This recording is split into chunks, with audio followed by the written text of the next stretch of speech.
Do I really want to be on eBay is an important question for many e-commerce companies, since structuring your business according to a certain strategy model decides whether you fail or succeed. When a company starts, it has to make an important decision and choose between being a reseller, a multi-sided platform, or a combination of the two.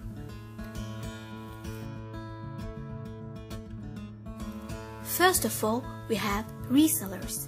Resellers buy and resell products, so they have higher operating costs to buy and stock their products, and because of this they need a higher capital, which results in lower percentage margins.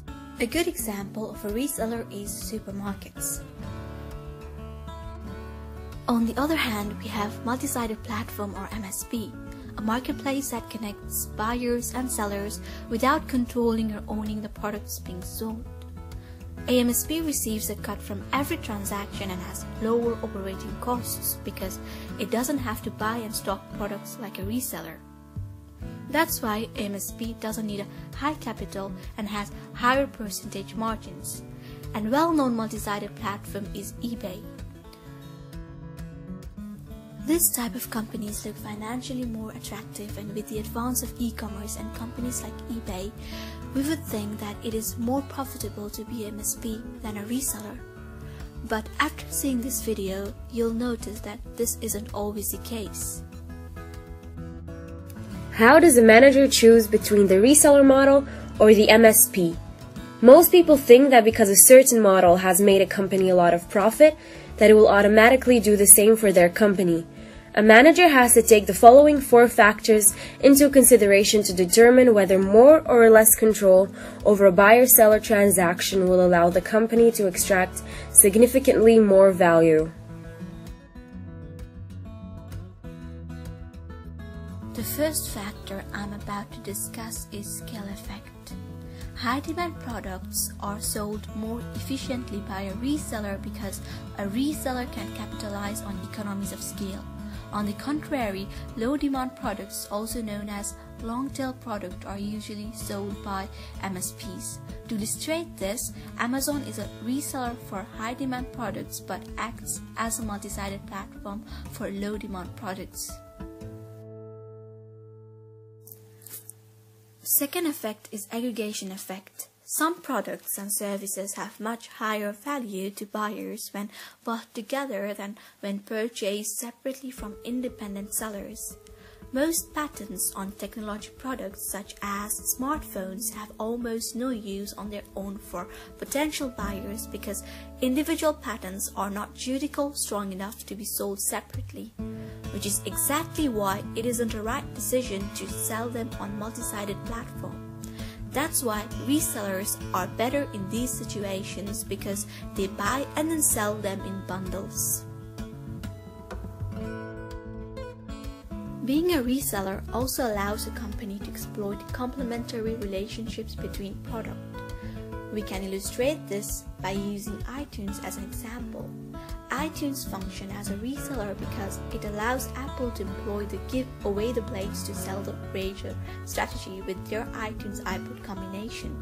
They sell the music at a lower uniform price on iTunes to sell their iPods or iPhones. This strategy would not have been possible if Apple had been an MSP because the sellers would then choose the prices of the songs themselves.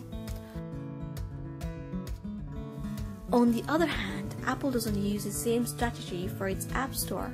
Because of the high competition between app producers, Apple doesn't have to interfere to keep the prices of the apps low. Apple uses the low app prices to sell the relatively more expensive hardware like the iPhones. The third effect is a buyer and seller experience. The buyer and seller experience is better with a reseller model because one side might not want to deal with multiple agents.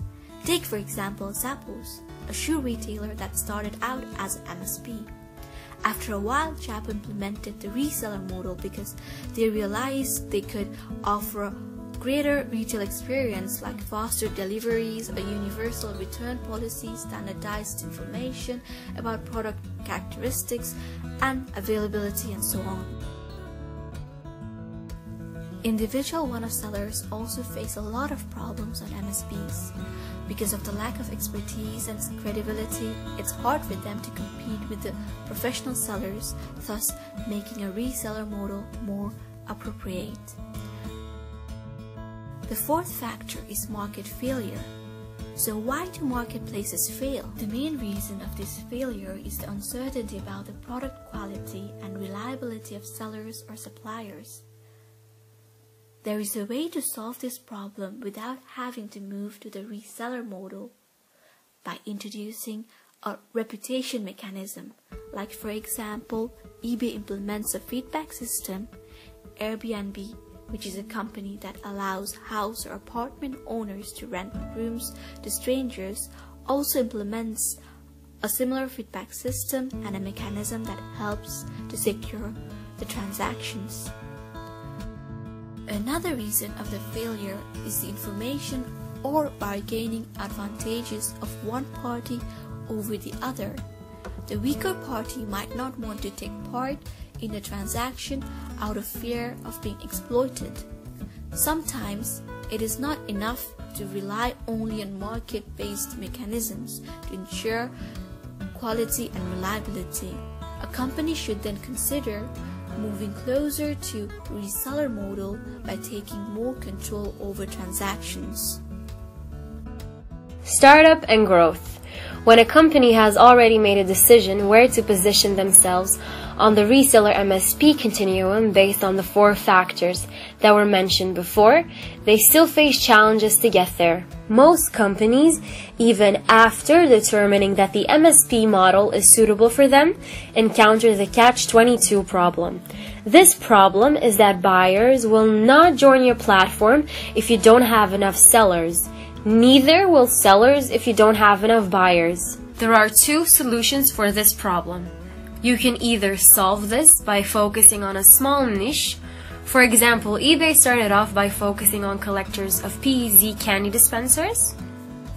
However, you can't always find a niche, so moving towards the reseller model for a certain period will be the best decision for the company.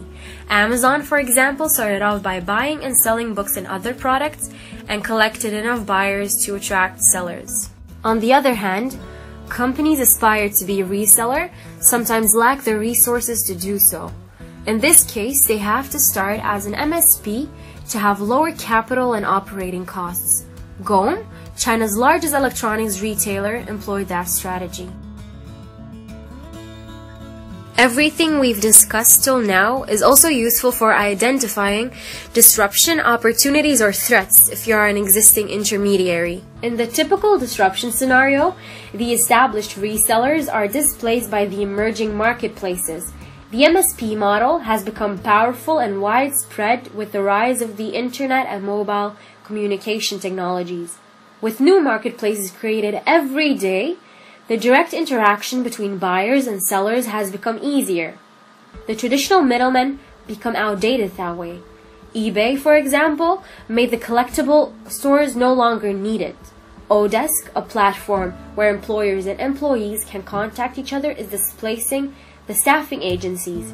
Amazon's Kindle and other platforms are challenging book publishers. However, not all resellers are subject to disruption by the multi-sided platforms.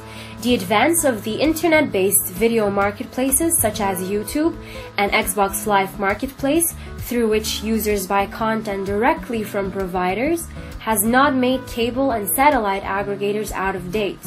Aggregators use bundling to create more revenues from viewers and advertisers than content providers can by selling their products independently through online marketplaces. There are some cases where the successful multi-sided platforms create opportunities for resellers to aggregate demand or supply in specific markets or to offer a better experience for a segment on either side of the market. This is called a reverse disruption, where upstart resellers are challenging established MSPs. In conclusion, MSPs form equally a threat and opportunity to resellers.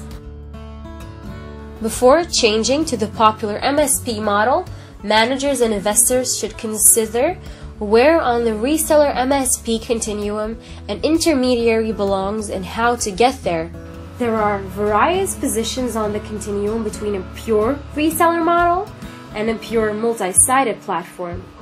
As an example, we have several companies in the retail and e-commerce industry placed on the continuum. Online marketplaces like eBay have always been pure MSPs. They have never exercised much control over the buyer-seller interaction or owned the goods sold through their sites.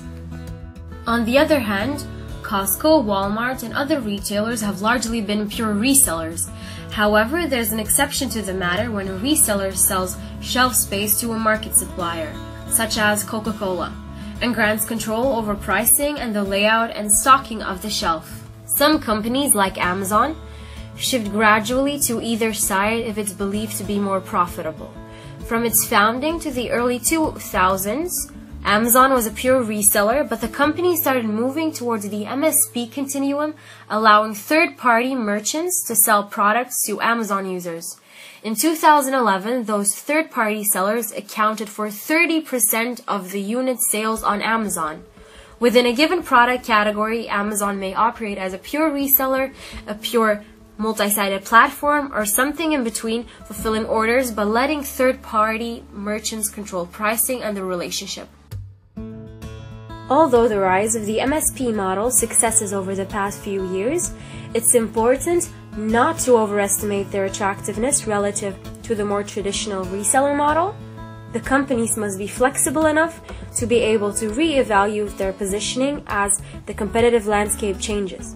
Otherwise, they may find their company disrupted. So, do I really want to be in eBay?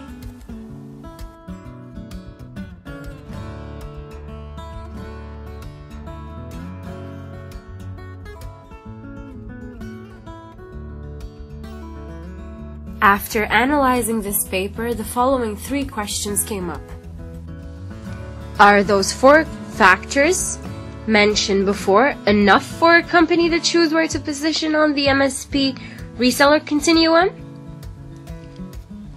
Is it safe to trade on an MSP in this digital era where cybercrime is a critical issue? Shouldn't we favor the MSP model because it encourages international commerce?